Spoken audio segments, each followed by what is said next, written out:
преддверии 1 сентября разбираем актуальные вопросы подготовки к школе. Сколько весит школьный рюкзак? Какой вес портфеля может быть вреден для ребенка, что может привести к чрезмерной нагрузке детей, утомлению, лишней усталости? Обо всем этом сейчас готов подробно рассказать мой коллега Андрей Мухоплев. Он на прямой связи со студией. Андрей, пожалуйста, тебе слово. Приветствую, Влад. 1 сентября уже совсем близко. Школьники готовят свои портфели. В среднем у детей начальных классов в день по 4-5 уроков. Один учебник весит где-то 300-400 граммов. А еще тетради, краски, пластилин, пенал, сменная обувь. И первоклассникам иногда сложно расстаться с любимой игрушкой. Уже получается от 5 до 8 килограмм. Это немало. Учитывая, что оптимальное соотношение веса рюкзака к весу ребенка, по мнению медиков, должен составлять 1 к 10. Много уроков.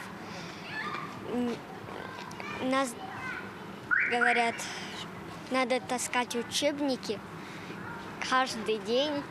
Мне бы хотелось всем, чтобы уроки это правильно, их программу не изменишь, но хотелось бы всем, чтобы носить каждый день эти учебники вперед. Как-то бы проблему-то решили бы в школах с тем, чтобы там библиотеки были бы или в классе оставлялись бы. Но опять-таки и дома тоже надо учить, я вот даже не знаю даже как. Но, наверное, дублирующие были бы в классе эти учебники. Тем, чтобы ребенок таскал только тетради, задания, которые он выполняет дома. Дублировать учебники, чтобы заниматься по ним и дома, и в классе. Этого не позволяет школьный бюджет. И шкафчики для смены обуви есть лишь в нескольких учреждениях. Получается, что дети вынуждены все необходимое носить сами, даже если им приходится ездить в автобусе. Какие же последствия могут быть от постоянного ношения тяжелого школьного рюкзака? Перераспределение нагрузки на сосуды, перенапряжение мышц. И все это может привести, естественно, к пагубным последствиям, таким как если у ребенка уже есть имеющееся какое-то плоскостопие, то это приведет к перенагрузке тазовых костей. Отсюда у нас страдает позвоночник, а потом и страдает головной мозг. Концентрация внимания страдает. И, естественно, здесь уже такие последствия, как снижение умственных способностей, работоспособности.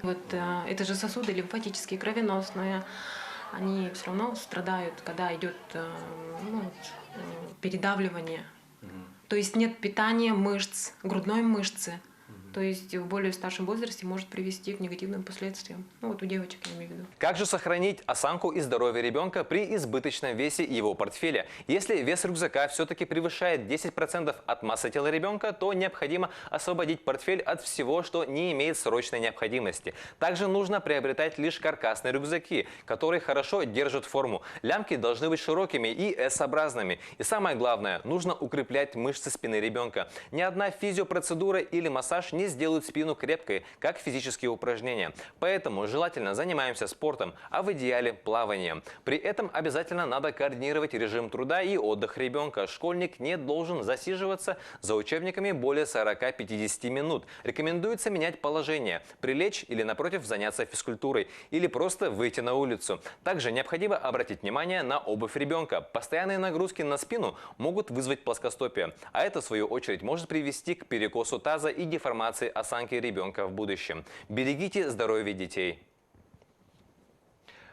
Влад, у меня на этом все. Тебе слово. Спасибо. С подробным обзором одной из тем по подготовке к школе был мой коллега Андрей Мухоплев.